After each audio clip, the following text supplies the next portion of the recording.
The NFL season is finally here, and we are all going to be glued to our TV besides this guy who loves his wife. Football season is finally here, but this year I'm going to be spending quality time with my beautiful wife instead of watching football.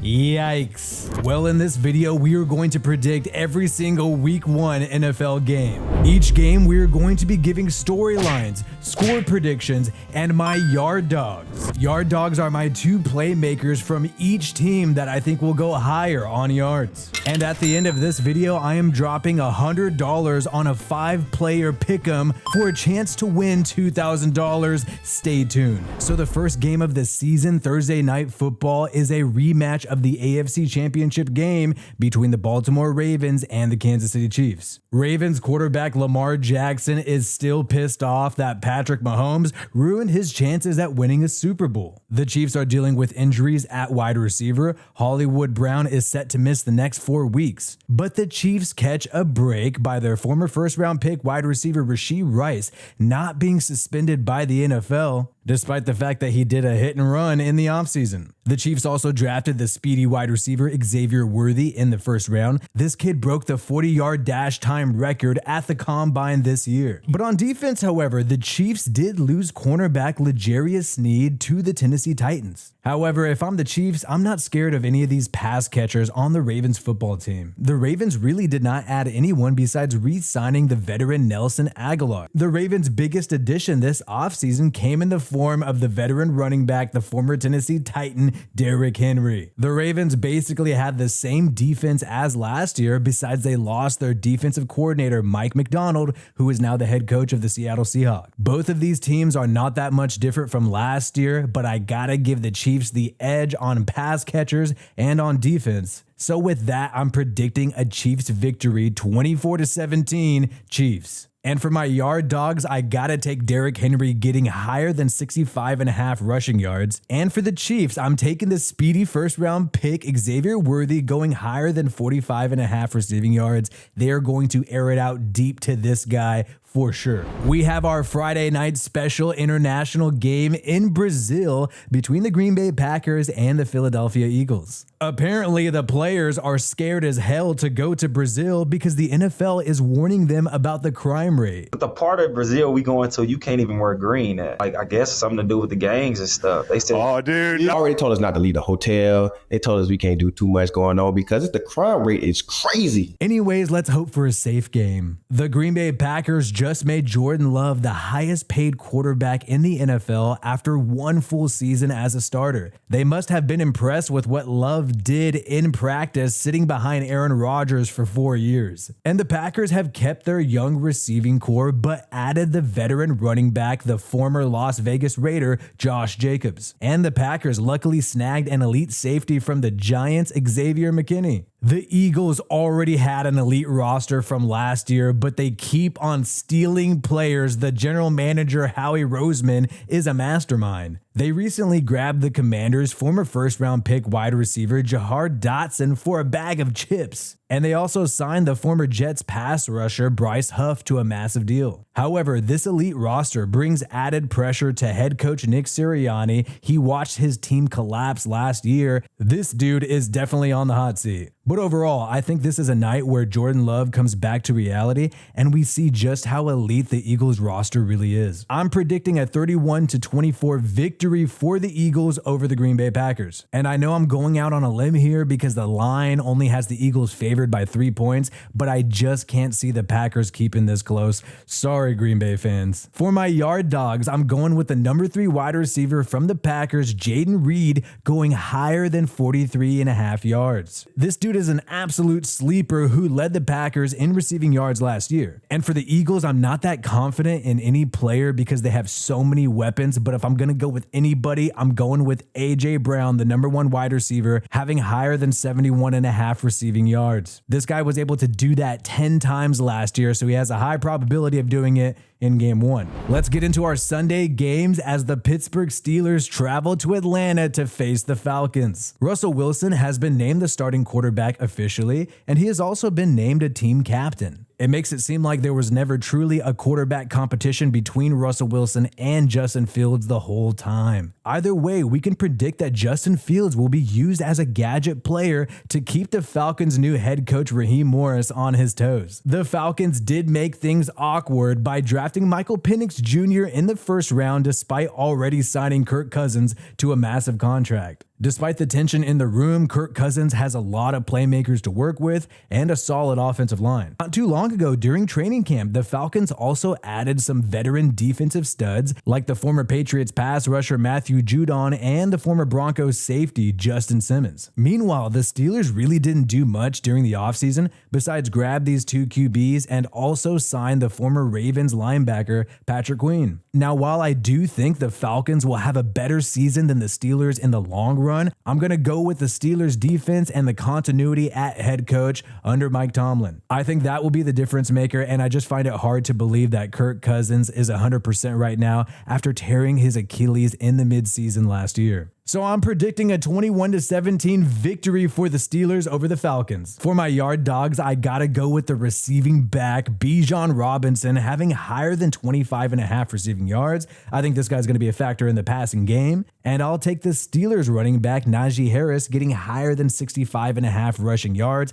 especially due to the fact that the backup running back, Jalen Warren, got banged up during preseason. I think this guy is going higher. Yo, I wanted to tell you about the sponsor of today's video, Underdog Fantasy, the easiest place to play fantasy sports. I really wanted to show you Underdog's Pick'em game where you could pick your favorite player's higher or lower stat total and have a chance to win big. You can do this for any football game with a number of stat categories. Just select the higher or lower based on how you think this is going to shake out. You gotta choose multiple teams in order for this to happen. And in just one night, you can win 20 times your money. Personally, I like how easy this app is to use. I like the fact that it's available in my home state of California. And honestly, it's available in a number of states. Check out this map to see if Underdog Fantasy is available in your state. And I really like Underdog Fantasy when there's a game on with two teams that I don't care too much about and I just want to feel a little bit more like I care, then it's good to jump in on Underdog Fantasy. So sign up with my promo code Wi-Fi to claim your free pick and get a first time deposit offer of up to $1,000 in bonus cash. I'm definitely making these picks for week 1 of the regular season. Visit UnderdogFantasy.com or find them in the App Store, and don't forget to register with my promo code Wi-Fi. Claim your free pick and first time deposit offer of up to $1,000 in bonus cash. And remember to play responsibly. The Arizona Cardinals travel on the road to face the Buffalo Bills. Wide receiver Stefon Diggs is no longer in the building, and this year we find out, was Stefon Diggs toxic or was he really helping Josh Allen play at an elite level? Luckily, the Bills have tried to help out the quarterback Josh Allen by getting him the new funny first-round pick wide receiver Keon Coleman. Guess where I got this from though? Nah, Macy's. What you mean? But the Cardinals added arguably the best wide receiver in the entire draft by selecting Marvin Harrison Jr. in the first round. And yes, this guy's jersey is still not for sale, and that is because he is currently involved in a legal battle with Fanatics over not signing the NFLPA licensing agreement. But honestly, I think the Cardinals are a severely underrated team this year, and they are going to be able to pick apart this Bills secondary. I am predicting an upset here, the Cardinals 28 points to the Bills 24, Cardinals victory. For my yard dogs, I gotta go with the number 3 wide receiver Greg Dortch for the Arizona Cardinals, going higher than 28.5 yards. This guy was utilized by Arizona a ton towards the end of last season. And with the Bills, there is a shakeup at the wide receiver position, so I'm going to go with the tight end, the quarterback's best friend, Dalton Kincaid, going higher than 51.5 receiving yards. The Tennessee Titans travel to face the Chicago Bears. We have 2 young quarterbacks here, one who puts mayonnaise in his coffee and the other who paints his fingernails. I personally think this is going to be an exciting, high-scoring matchup. In my opinion, both of these defenses are average at best and most likely below average. So I think this game is going to come down to who's the most explosive on offense. And in preseason, we were able to see that Caleb Williams is the real deal. He has 2 younger studs at the wide receiver position between DJ Moore and the former first-round pick Rome Odunze. And for the Titans, they are trying to squeeze the very last amount of toothpaste out out of the bottle, hoping that DeAndre Hopkins, the veteran, and Calvin Ridley can give them some offensive production. So I have the Bears winning this game 35-31. Caleb Williams gets his first victory in Chicago. For my yard dogs, I'm still going to go with the veteran DeAndre Hopkins going higher than 49.5 yards. He is still a big playmaker. And with the Bears, I got to take the rookie Rome Odunze going higher than 40.5 receiving yards. I see that happening. Caleb Williams is going to find this guy. The New England Patriots go on the road to face the Cincinnati Bengals. Recently, the Patriots named the veteran Jacoby Brissett the starter over the number 3 overall pick in the 2024 draft, Drake May. But May definitely made more plays in preseason. It really seems like the Patriots are just going to let poor Jacoby Brissett get worked behind this bad offensive line in order to protect Drake May. The Bengals are dealing with big-time contract drama with their number 1 wide receiver, Jamar Chase. It has gotten so crazy that Jamar Chase has not practiced all week, and the head coach, Zach Taylor, does not even know if his best receiver is going to play the game. But regardless, the Patriots do not have a shot in this game. I think they're going to have another tank season. So I have the Bengals absolutely destroying the Patriots and then melting down the clock 24-10 Bengals. For my yard dogs, if anybody is going to get yards on the Patriots, I have Ramondre Stevenson going higher than 46.5 rushing yards. Since there is uncertainty around Jamar Chase, I'm taking T. Higgins to go higher than 57.5 receiving yards. We have an AFC South divisional matchup between the Houston Texans traveling on the road to face the Indianapolis Colts. Many expect this to be a close game, despite the fact that the Texans are entering the second year with quarterback CJ Stroud, and they are the most hype young team in the NFL right now. And they even added more weapons this year by grabbing Stephon Diggs from the Buffalo Bills. And honestly, the Indianapolis Colts should be worried. The second-year quarterback Anthony Richardson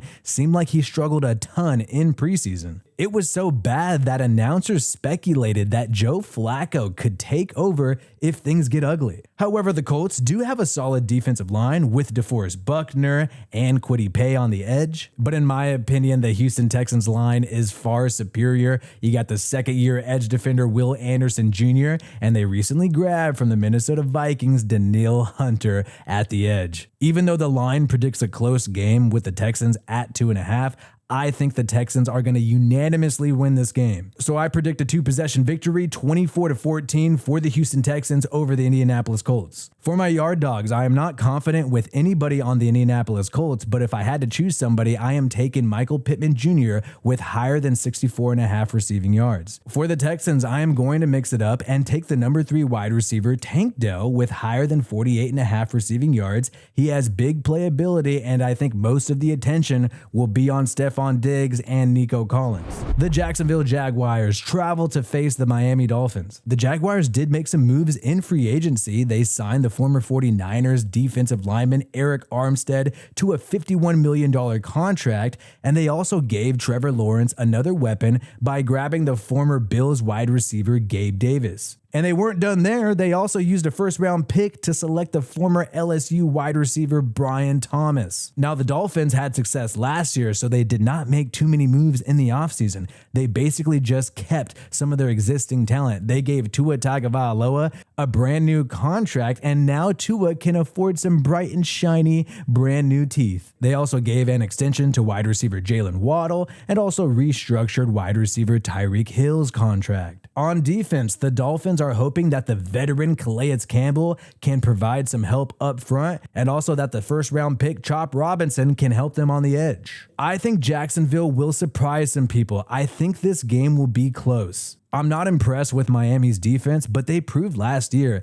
that their offense, when healthy, can absolutely carry the entire football team. So I see the Jaguars falling to the Dolphins 28-20. And for my yard dogs, I'm going to go with the free agent acquisition wide receiver Gabe Davis going higher than 38.5 receiving yards. And because I think Tyreek Hill is going to get all the attention, I'm going to go with Jalen Waddle getting higher than 56.5 receiving yards for the Dolphins. We have an NFC South divisional matchup between the Carolina Panthers and the New Orleans Saints. The Panthers have a new head coach, Dave Canales, who was the Buccaneers offensive coordinator last year and recently published a book talking about him battling with his corn addiction. Canales is supposed to save the former #1 overall pick, Bryce Young. The Panthers also added a first-round pick wide receiver from South Carolina, Xavier Leggett, who has the thickest accent. But I told my folks I wasn't going to crack out, try to be tough guy. But man, I was really overexcited.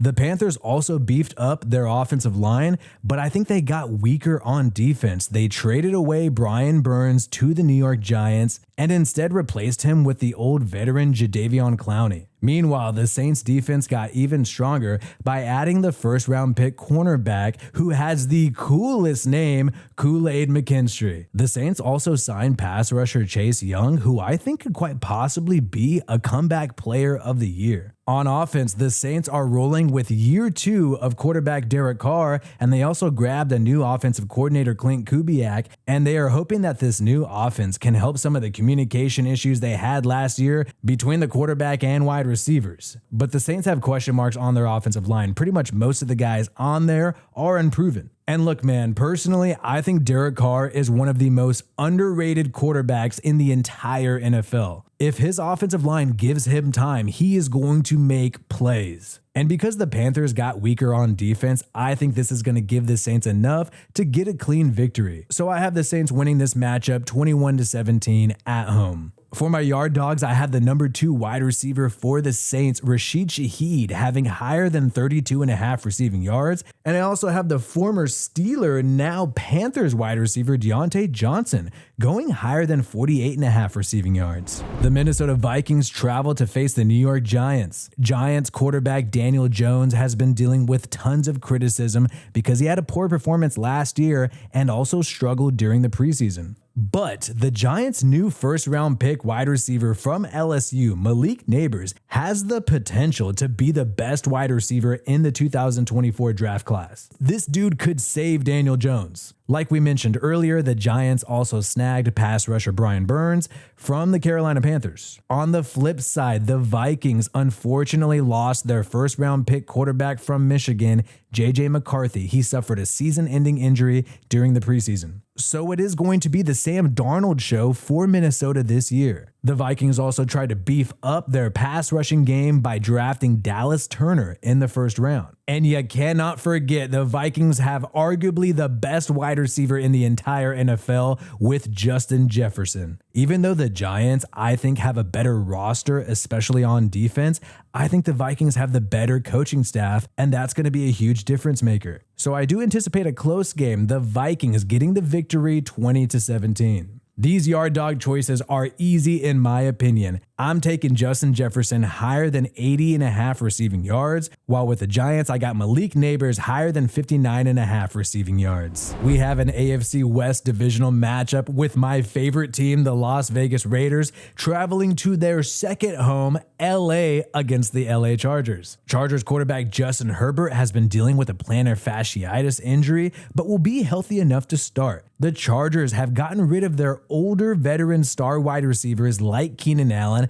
and Mike Williams. And really, they have not replaced these guys with any high caliber talent. The Chargers defense is pretty much the same as last year, kind of like the Raiders who have the exact same defense, but they did add Christian Wilkins, the defensive tackle, to a massive contract. This guy is supposed to help Max Crosby on that defensive line. The Raiders quarterback Gardner Minshew barely beat out the second-year fourth-round pick QB Aiden O'Connell for the starting job in preseason. There is without a doubt concerns about the Raiders quarterback position. But unlike the Chargers, the Raiders have without a doubt playmakers around their QB, like Devontae Adams, like the first-round pick Brock Bowers, and also a good receiving cast with Jacoby Myers and the speedy wide receiver Trey Tucker. I think this game is going to come down to two things. Is Jim Harbaugh and the franchise quarterback Justin Herbert enough to carry a Chargers offense devoid of playmakers? And can quarterback Gardner Minshew play mistake-free football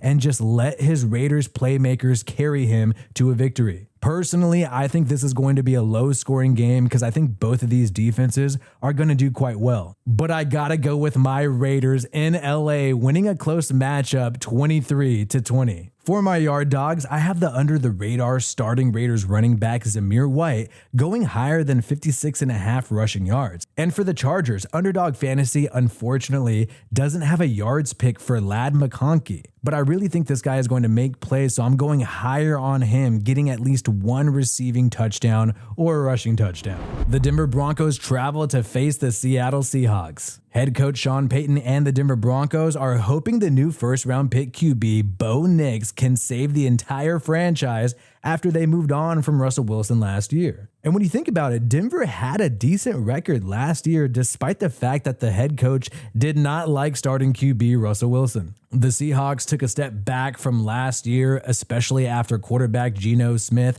had his breakout 2022 season. And the Seahawks have a new head coach with Mike McDonald. The Pete Carroll era is officially over. Seattle has great playmakers at the wide receiver position, but offensive line was their problem last year, and they didn't do anything to address it really. Look, I do not think Denver is going to the playoffs this year, but I do think they're going to be a trap game for a lot of teams. They are too well coached. And in my opinion, the Seahawks look like they're going through a soft rebuild with a brand new regime. So even though Seattle is the favorite, I have the Broncos winning this game 17-14. For my yard dogs, I'm going with the wide receiver Jackson Smith and Jigba for the Seahawks having higher than 44.5 receiving yards, while I think the Broncos' number one wide receiver Cortland Sutton is going to go higher than 49.5 receiving yards. The Dallas Cowboys travel on the road to face the Cleveland Browns. All the headlines about these two teams are going to be about the quarterback position. Dak Prescott has still not reached an agreement on a new contract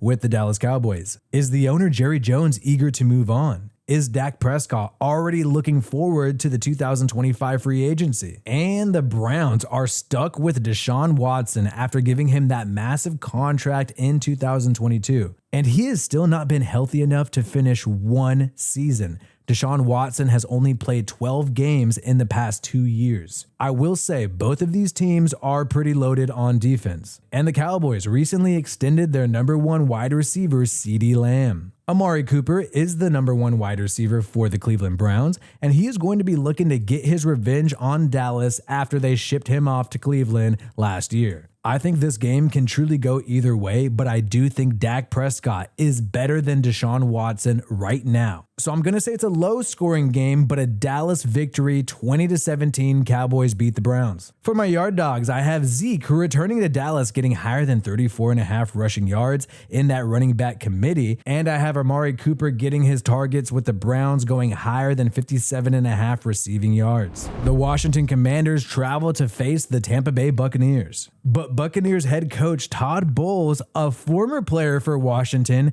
still uses the classic name. We're facing the Redskins. We're not facing Jaden Daniels. They got 10 other guys. First round pick quarterback LSU Jaden Daniels is going to be guided by offensive coordinator Cliff Kingsbury during his rookie season. But he does not have much help at the wide receiver position outside of Terry McLaurin. The Commanders' defense is relying on aging veterans who are past their prime to carry this team like Bobby Wagner. The Buccaneers are waiting to see if their offensive success was due to their former offensive coordinator Dave Canales. They really did not add much talent in the offseason. When you look at both of these rosters, whether it be offense or defense, it's going to come down to which aging veterans have the most gas left in the tank. I'm going to roll with continuity. I have the Buccaneers beating the Commanders 24-17. For my yard dogs, I'm going with Mike Evans having higher than 67.5 receiving yards, and the pass-catching running back Austin Eckler going higher than 20.5 receiving yards for the Commanders. For Sunday Night Football, we have an NFC divisional playoff rematch between the LA Rams traveling to Detroit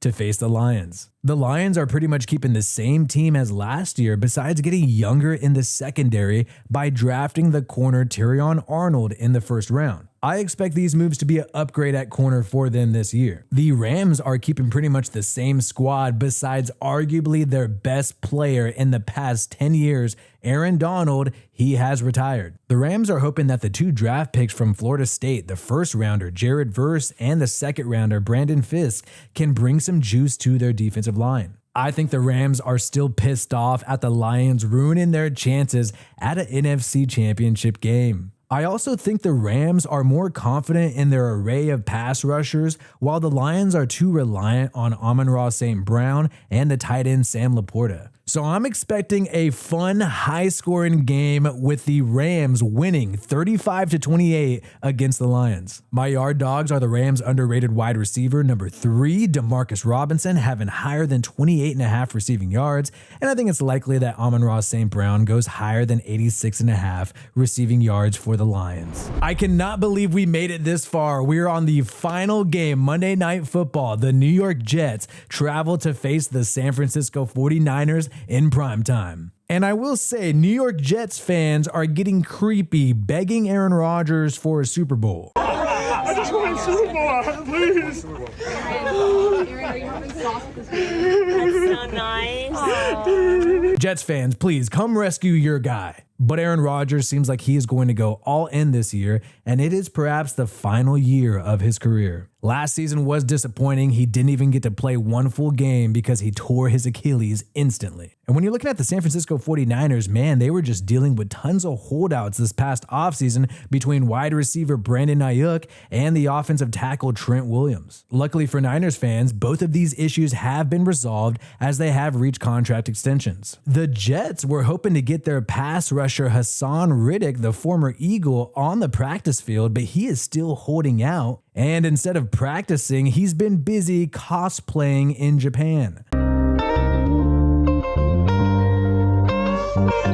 On a sadder note, the 49ers dealt with some tragic news as their first round pick of 2024, Ricky Pearsall, was shot in the chest during a robbery in downtown San Francisco. And luckily, thank God, he survived. But in terms of this matchup, I think the Jets defense is still going to be dominant. We have been seeing Brock Purdy struggle throughout the preseason so far. The big question is, does chemistry and practice reps matter? Because yes, the Niners have the better roster, but Brandon Ayuk and Trent Williams have not been practicing. In terms of playmakers, Aaron Rodgers is going to be relying on unproven talent outside of the number 1 wide receiver, Garrett Wilson. But at least they have been practicing. However, I also think the 49ers and Levi Stadium is going to be playing with extra heart and emotion after the tragic incident with Ricky Pearsall. I truly believe things like that make a huge difference. But at the end of the day, I think the Ayuk holdout will hurt the 49ers early in the season. The Jets defense is just too good, so I have them winning this primetime matchup 24-20 over the San Francisco 49ers. For my yard dogs, I have Deebo Samuel going higher than 46.5 receiving yards, and also Garrett Wilson having higher than 68.5 receiving yards for the Jets. Now I'm dropping $100 at a chance to win $2,000 with my 5-player pick'em. These are my 5 favorite picks this week. I'm doing all wide receivers. I got Saints Rashid Shaheed going higher than 31.5 yards. I got Giants Malik Neighbors higher than 59.5. Rams Demarcus Robinson higher than 28.5. Bears Roma Dunze higher than 42.5. And also 49ers Deebo Samuel higher than 46.5. I dropped $100. I can win 20 times my money on Underdog Fantasy at a chance to win $2,000. I'll keep you up to date if I win this one next week. My name is Wi-Fi Willie. Subscribe for more NFL content from me. Peace out, and I hope you have a good one.